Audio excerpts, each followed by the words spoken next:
रामकृष्ण हरी माऊली. रामकृष्ण हरी. रामकृष्ण हरी. 18 मे 2026ला आमच्या बदलापूरमधील precision trekking group ABC trek Mount Everest base यशस्वी करून आला.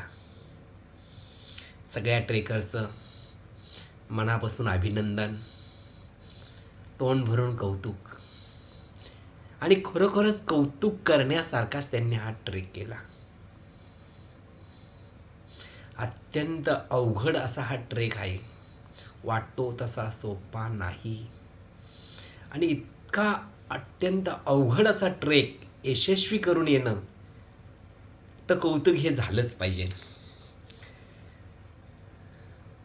पण मला एक गोष्ट समजत नाही, हा इतका अवघड खडतर, म्हणे ऑक्सिजनची लेवल कमी असते, म्हणे तिथे -10 ते 15 डिग्री टेम्परेचर असतं, 14 दिवस 13 ते 14 दिवस हा ट्रेक कंटिन्यू चालत दररोज करावा लागतो. अनेक ठिकाणी झुलत्या ब्रिजवरून जावं लागते. भरपूर डोंगराला पायऱ्यानी चढावं लागतं. मग असा हा खडतर प्रवास का करायचा? एवढा जीवाचा आटापिटा करून, आपला जीव धोक्यात घालून हा ट्रेक का करायचा? वेडे आहेत हे ट्रेक करणारे. आणि त्यातलाच मी एक वेडा आहे. ABC ट्रेक त्यांच्यासोबत करून आलो. पण माऊलींनो, तसं नसतं. नेहमी आव्हान स्वीकारणं हे खूप महत्त्वाचं असतं. आव्हान स्वीकारत माणूस पुढे चालत असतो, मागे कधी येत नाही. म्हणून आव्हान ही स्वीकारायची असतात. पण ती आव्हान स्वीकारताना त्या आव्हानासाठी लागणारी पूर्वतयारी ही मात्र छान केली तर तुम्ही नक्की यशस्वी व्हाल. आणि ही तयारी करत असताना तुमची शारीरिक क्षमता ही चांगली वाढत जाते.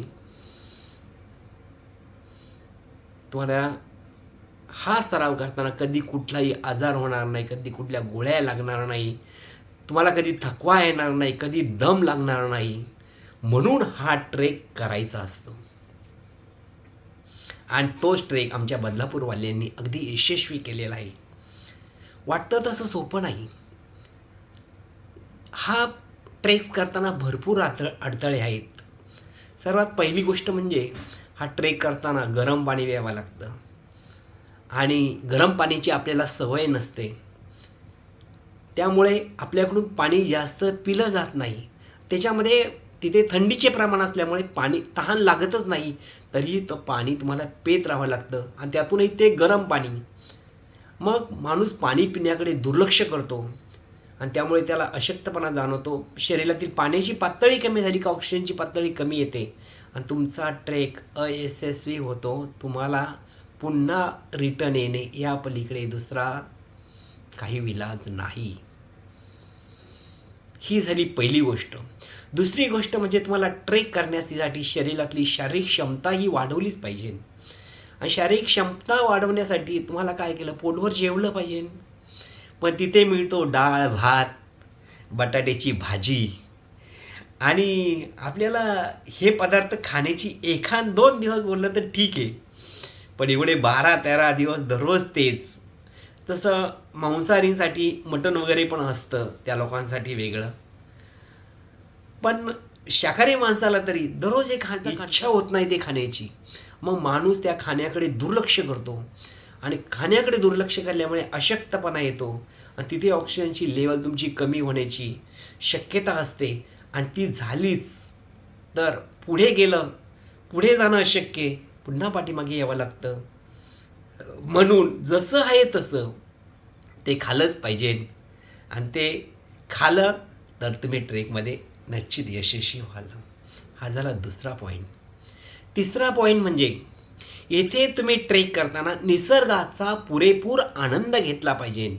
वाहणाऱ्या नद्या, खोल दर्या, उंच डोंगर, डोंगरावर उंच पर्वत, पर्वतावर असणारे ते बर्फ, इतकं सुंदर दिसतं ना. तेथील जंगल, सुरुवातीला लागणारी जंगल, पुढे तर जंगल हे नामशेष आहे. ह्या सगळ्याचा आनंद घेत घेत तुम्ही ट्रेक केला तर तुम्हाला 25% एनर्जी ऑटोमॅटिक येते.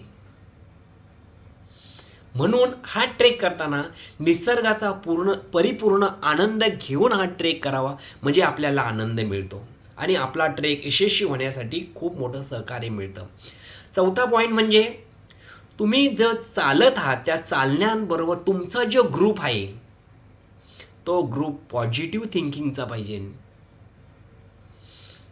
कारण ट्रेक यशस्वी होण्यासाठी आहेत आणि ह्या सगळ्याचा वापर करून जो ट्रेक करतो तो यशस्वी होतो.